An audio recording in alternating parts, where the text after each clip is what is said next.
Director, what role does the prescription monitoring program have in the opioid epidemic and dealing with it?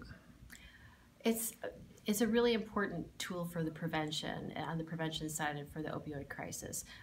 What it really aims to do is to really help prescribers have full information about their patients in terms of any other prescription opioid pain medications that they may be taking. It also helps prescribers really think through the appropriateness of some of the amounts of opioids that are being prescribed.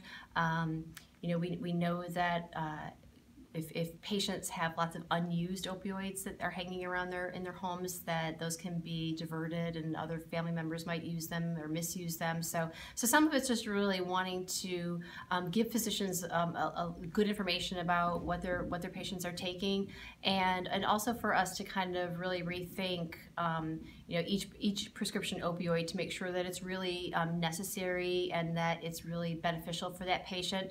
And then certainly for patients who are in chronic pain and who need opioid pain medications, that it doesn't limit their access to those pain medications for people who are living in chronic pain. And then the new law that was passed recently, what did that do? That's so Senate Bill 772, which was signed by the governor in December. It required that all prescribers of controlled substance prescriptions that they register in the PMP. So we want to make sure that every prescriber is registered. And since that legislation was signed, we've had 26,000 new prescribers register with the PMP. So we're really thrilled. So in the total number of prescribers now that are registered with the PMP are 63,000. So we've got 63,000 prescribers, and it also requires that prescribers document that they're checking the PMP, that they're documenting their efforts to use the PMP.